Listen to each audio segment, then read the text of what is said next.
Bienvenue à toutes et à tous sur la chaîne Monsieur Je sais tout. Je sais que ça en étonne beaucoup que certains comme moi prennent encore le temps de vous saluer sur YouTube, mais vous avez la gentillesse de me suivre et c'est sincère, je vous en remercie. Dans une précédente vidéo, je vous ai présenté la caméra d'action et caméra 360 degrés One Air de chez Insta360. Cette petite caméra, véritable révolution qui fait actuellement beaucoup de bruit et de l'ombre au leader GoPro, malgré la sortie de la caméra Hero 9 Black, est très innovante. Avec ses modules interchangeables, elle permet de passer en un claquement de doigts d'une caméra d'action à une caméra 360 degrés. Je vous propose de découvrir dans le détail le module 1 pouce conçu en partenariat avec Leica, s'il vous plaît.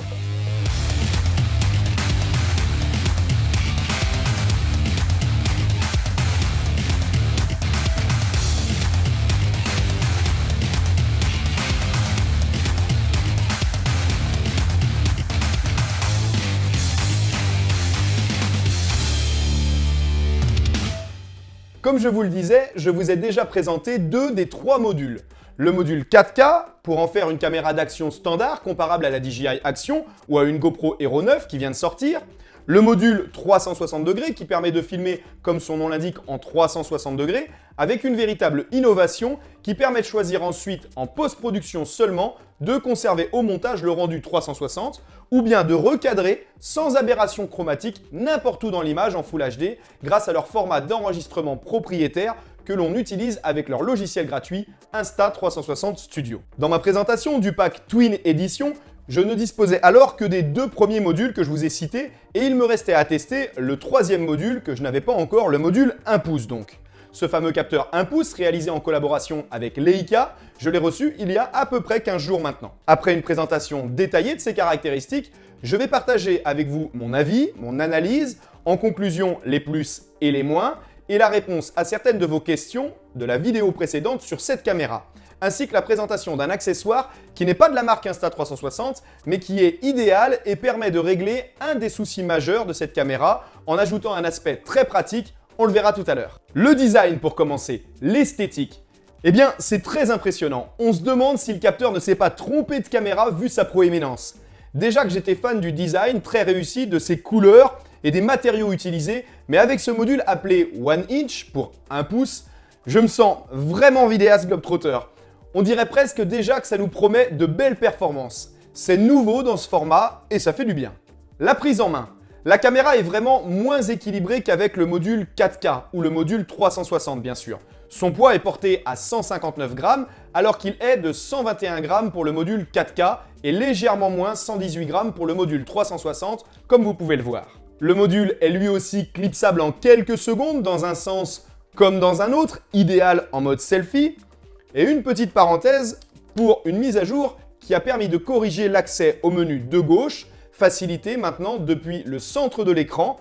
Il vous permet d'accéder directement à votre bibliothèque de médias. Cette dernière mise à jour a également fait disparaître l'activation ou non de la stabilisation dans les réglages caméra qu'il fallait valider dans le coin en haut à gauche. Donc plus aucun problème du côté de l'accessibilité au menu, même avec ce module. Dans tous les cas, vu la simplicité de l'appareillage entre la caméra et votre smartphone, privilégiez l'utilisation et les réglages depuis l'application ou même avec les commandes vocales. C'est également comme cela que l'on se familiarise avec les différentes fonctions créatives qui font le plus de cette caméra, mais dans cette vidéo consacrée à ce module, je sais que c'est les performances intrinsèques du capteur et mon avis qui vous intéresse, alors on poursuit. Pour clore cette partie design, avant les spécifications, il y a quand même un inconvénient majeur, surtout pour un produit qui prône la polyvalence et la simplicité.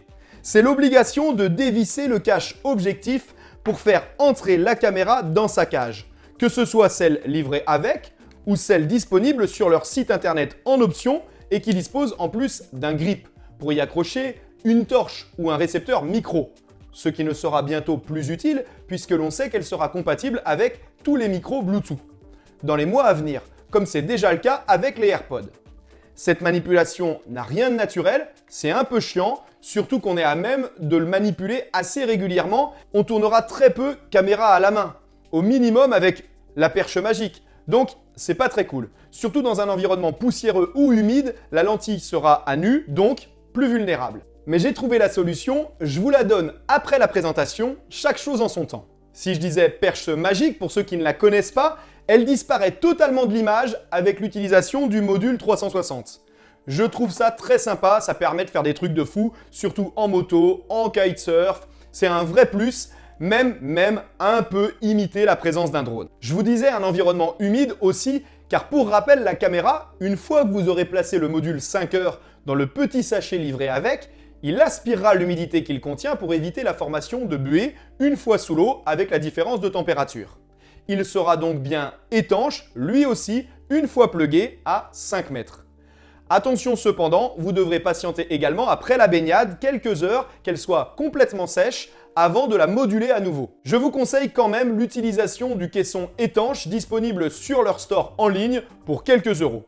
Je vous mettrai le lien en description, comme pour l'ensemble des caractéristiques de ce matos. Les spécifications techniques de ce module maintenant. Côté vidéo, il permet un enregistrement en 5,3K à 30 images par seconde, en 4K et 2,7K jusqu'à 60 images par seconde et jusqu'à 120 images par seconde en Full HD 1080p au format .mp4 et non plus dans son format propriétaire qui est attitré maintenant au module et à la gestion du 360 suite à la mise à jour majeure dont je vous ai déjà parlé et dont je vais vous reparler. La compression au format H264 et H265 a privilégié avec un bitrate de 200 mégabits par seconde depuis la mise à jour et différents profils colorimétriques dont le standard qui comme son nom l'indique propose une image normale, le petit nouveau, le profil vivide, traduire par éclatant, qui boostera la saturation et le contraste à l'enregistrement, plutôt pour de la captation sans post-production ni colorimétrie.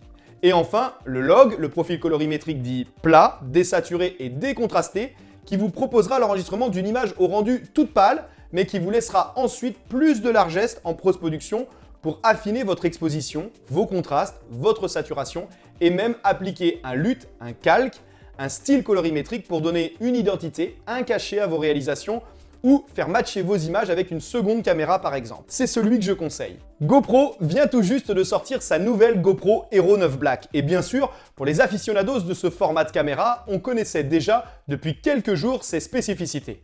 Une stabilisation renforcée avec l'Hypersmooth 3.0, le capteur de 20 millions de pixels, l'enregistrement en 5K, mais sur un plus petit capteur. J'imagine aussi que dans le métier, et notamment chez Insta360 à Shenzhen en Chine, on travaillait déjà à une réponse à cette nouvelle GoPro.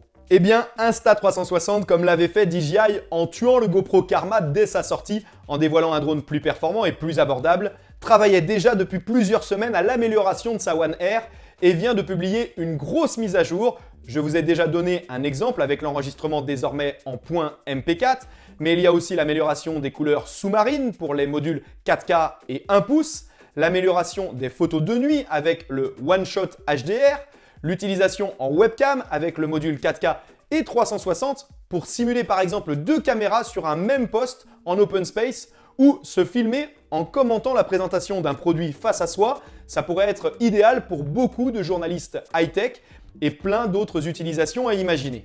La possibilité de live sur YouTube et Facebook également. Bref, beaucoup d'améliorations qui comblent en partie ces points faibles et permettent une nouvelle fois de rivaliser, surpasser même pour l'avis de certains, la nouvelle GoPro 9 et sa horde d'influenceurs. On sait de toute façon que le marché et les consommateurs sont plus forts que la communication. Abonnez-vous, je vous proposerai très rapidement une nouvelle vidéo avec la présentation de cette importante mise à jour de la One Air, la présentation bien sûr dans le détail et l'unboxing de la GoPro Hero 9, et puis le match entre ces deux caméras d'action. On aime voir la technologie au service de nos créations, on aime partager nos images, et pour nous les pros, se simplifier la vie, avoir du matériel performant, polyvalent et peu encombrant. Si vous êtes passionné, accrochez-vous au wagon, on va en parler de ces deux-là. Revenons à nos moutons. Le capteur, vous l'avez compris, c'est son nom, il fait 1 pouce, contrairement au module 4K qui fait 1 sur 2,3 pouces, comme la DJI Osmo Action ou même la GoPro Hero 9 Black, ses concurrentes. Cette caractéristique matérielle lui donne un avantage certain. Car même si les enregistrements seront au format 5K pour la Hero 9 et 5,3K pour la One Air, 1 pouce donc, par exemple, en revanche, la taille des pixels sera plus importante sur le 1 pouce et donc plus sensible à la lumière qui le laissera rentrer davantage, c'est fondamental, notamment dans les scènes plus sombres. Ou la dynamique, la faculté du capteur à aller chercher de l'information tant dans les noirs que dans les blancs, la plus large possible. Ça aura son importance. Côté photo maintenant, son capteur a donc 19 millions de pixels, il permettra d'enregistrer au format RAW, le format brut, et au format JPEG compressé avec de nombreuses fonctions d'assistance. Le mode HDR et la fonction Pure Shot également pour vous assister pour vos photos de nuit en boostant la couleur et en réduisant le bruit. Je n'ai pas évoqué les modes créatifs disponibles sur la caméra et utilisables bien sûr avec ce module, mais c'est une évidence. Le slow motion, l'hyperlapse, le timelapse, etc. Une information importante concernant votre workflow avec cette caméra, votre flux de travail, la façon dont vous allez traiter vos images une fois qu'elles sont tournées. Il y a du nouveau. Avec ce module 1 pouce, la caméra propose désormais, depuis l'importante mise à jour, l'enregistrement uniquement en point MP4, ce qui vous permet d'utiliser directement vos rushs dans votre logiciel de montage favori. Plus besoin de passer par le logiciel propriétaire Insta360 Studio pour les convertir. Vous devrez quand même cependant faire un passage éclair par le logiciel d'Insta360 si vous souhaitez bénéficier des fonctionnalités comme le choix du cadrage, ultra large, large, normal ou serré, et l'activation ou non de la stabilisation, Flow State Stabilization, pour retrouver la quintessence de vos rushs en 5,3K, soit 5312 par 2988, si vous filmez en mode Pro, ce fameux mode qui vous donne accès aux 5,3K à 30 images par seconde. Et vous pouvez également choisir le mode basique qui vous proposera directement la stabilisation depuis la caméra, mais qui vous limitera à du 4K à 24 ou 25 images par seconde, c'est déjà énorme. Petite parenthèse. Si les utilisateurs d'Adobe Premiere Pro étaient déjà servis et avaient une passerelle pour effectuer directement ces choix dans leur logiciel de montage favori, c'est au tour des utilisateurs de Final Cut Pro de recevoir eux aussi leur plugin et cette passerelle directe depuis le logiciel d'Insta360 Studio. Voilà, j'ai fait le tour de la partie matériel et caractéristiques. Au tour maintenant de la partie test terrain pour vous partager mon avis, les plus et les moins.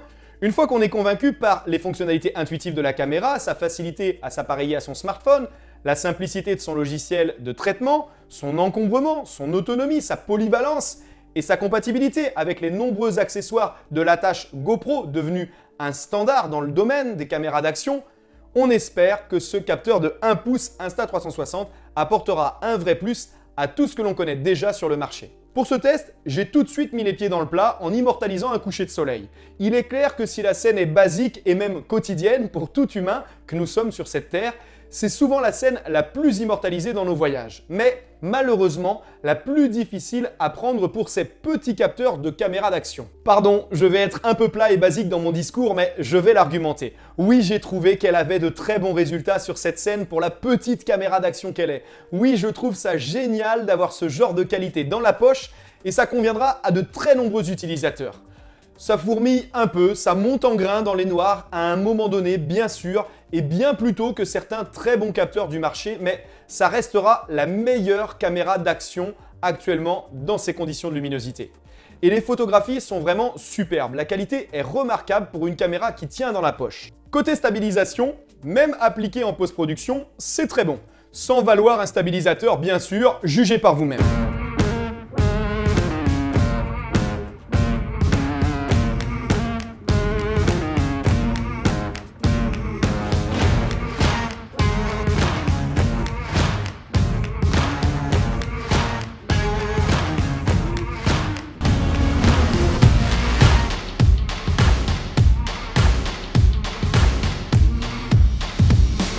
Côté gestion des couleurs, je trouve ça magnifique, c'est du très bon. Il n'y a même pas à retoucher pour une colorisation naturelle. Légèrement saturé, oui, mais c'est superbe.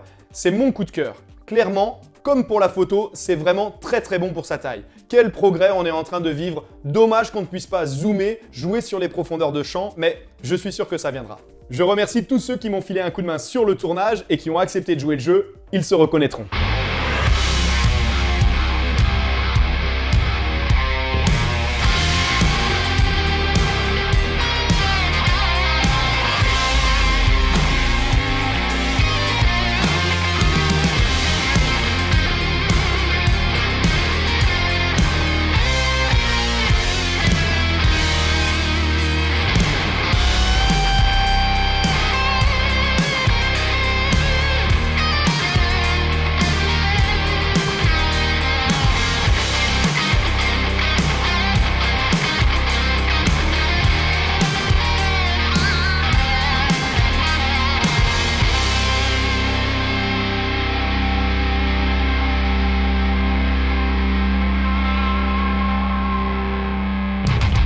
On poursuit avec un moment crucial que vous attendez, les plus et les moins de cette Insta360 One Air avec le module 1 pouce. Les moins pour commencer. Si la taille du capteur joue sur la profondeur de champ, ne croyez pas pouvoir créer de magnifiques effets bokeh avec le mode selfie. Vous n'allez pas l'acheter pour ça ou vous ne l'avez pas acheté pour ça. Et vous avez bien raison. La zone de netteté se situera à partir de 80 cm seulement jusqu'à l'infini, ce qui vous obligera pour vlogger en front cam à utiliser la perche qui bien sûr, contrairement à son utilisation avec le module 360, n'est pas invisible pour le coup. Et donc il faudra suffisamment s'éloigner de vous pour pouvoir utiliser l'image en pleine netteté. Autre point négatif, pas de zoom. Ça paraît évident pour les utilisateurs courants des action cam, mais pas pour tout le monde, je le précise donc. Tous vos zooms devront être réalisés en post-production. Et on y trouvera d'ailleurs ici un avantage certain avec le 5,3K qui nous permettra, comme pour améliorer la stabilisation, de venir zoomer au besoin dans la vidéo pour faire des plans sympas ou simplement les retravailler. Un autre point négatif, l'utilisation de l'écran pour calibrer son exposition, assister le cadrage, c'est difficile sur un écran de 1,39 pouces, malgré qu'il soit agréable à utiliser, malgré sa réactivité et ses menus très intuitifs. En plus, il se met en veille au moindre prétexte, même en tournage pour économiser de la batterie, d'accord, mais c'est pénible. Autre point négatif, son prix. À première vue, ça peut en être un, mais je crois plutôt que c'est le prix de la polyvalence et de l'investissement pour l'avenir. Donc une excellente transition vers les plus. Son capteur, je vais pas revenir dessus ses spécifications, c'est vraiment cool pour une caméra si petite, ça améliore considérablement ses performances photo et basse luminosité, et c'est loin de ne servir que sur le papier, comme de trop nombreuses fois dans les accessoires high-tech avec les pixels annoncés par millions. Le cache objectif, s'il est un point faible, que j'ai résolu, on va le voir, pour le mettre dans sa cage, en revanche, ça permet une adaptabilité très facile avec les filtres de nombreux fabricants, comme Freewell par exemple. Et on imagine la suite que peut proposer Insta360 avec ce support vissable et certains nombreux accessoires. Ces photos, c'est vraiment un plus en run and gun. Attention, comme je l'ai déjà dit, c'est pas un boîtier photo plein format. Mais ce que je peux vous dire, c'est qu'au quotidien, pour alimenter mes réseaux sociaux ou ceux de mes clients en visite ou en famille, le mode HDR par exemple permet de partager rapidement via l'application très facilement des photos et leur qualité a vraiment été améliorée avec ce module 1 pouce. Avant de conclure, je partage avec vous une trouvaille qui m'a accompagné durant tous ces tests. Je n'ai aucun mérite, car c'est une marque dont je suis fidèle qui fabrique des cages pour nos boîtiers audiovisuels. Nombre d'entre vous la connaissent déjà, SmallRing. Il ne leur a pas fallu longtemps pour répondre aux critiques des utilisateurs de la cage d'origine, pour nous pondre un produit parfait qui solutionne le problème tout en apportant leurs avantages habituels. Regardez-moi ce petit accessoire sympa pour une quarantaine d'euros. C'est magique, c'est très solide, leur manufacture n'a plus rien à prouver, la griffe standard est là, les différents pas de vis standard également, la fixation GoPro, sans concession, bref, l'accessoire qui simplifie bien la vie et règle le problème du démontage pénible et systématique de la cage d'origine pour faire passer le cache objectif. Pour terminer, une pensée et un conseil d'utilisation. Je résumerai ce test par un excellent rapport qualité-prix, avec un tarif affiché à 539 € pour la caméra équipée de ce module 1 pouce, pour son encombrement, sa polyvalence, son évolution possible, tant matériel que logiciel.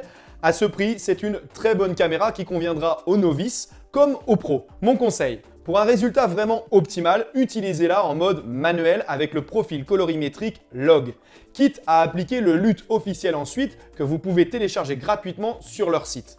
C'est un peu plus de travail en post-production, mais durant mon utilisation, j'ai quand même constaté des vraies différences sur le rendu. Vous savez que l'on peut poursuivre nos échanges en commentaire, je réponds à de nombreuses questions très régulièrement. N'hésitez pas, bien sûr, si vous avez d'autres questions, j'y répondrai. On m'a interrogé sur la capacité maximum de la micro SD pour cette caméra. C'est 1 Tera. Comme le précise le descriptif du constructeur. Mais idéalement, limitez-vous à 256 Go, c'est déjà énorme et dangereux en cas de défaillance. Je rappelle que vous devez vraiment prendre une carte à l'écriture performante. Lorsque la caméra capture une image en mode nuit ou même enregistre une vidéo en 360 degrés, après chaque prise de vue, le temps d'enregistrement sur la carte pour vider la mémoire cache de l'appareil est long. C'est un point sur lequel il faut savoir être indulgent. Vous ne pouvez pas enchaîner les prises de vue sur certains modes, alors ne vous compliquez pas les choses avec une carte micro SD à l'écriture très lente. Une batterie dure entre 1 heure et 1 h 15 d'enregistrement intensif et autant 1 h 10 pour la recharger. Légèrement moins avec le module 1 pouce, donc ça tient de la minute, donc imperceptible pour beaucoup d'entre nous. Merci à tous d'avoir suivi cette vidéo. Comme nombreux autres, abonnez-vous, c'est un plaisir pour moi de partager avec vous. Ça m'encourage, tout comme le pouce bleu. Merci et à très vite. Ciao.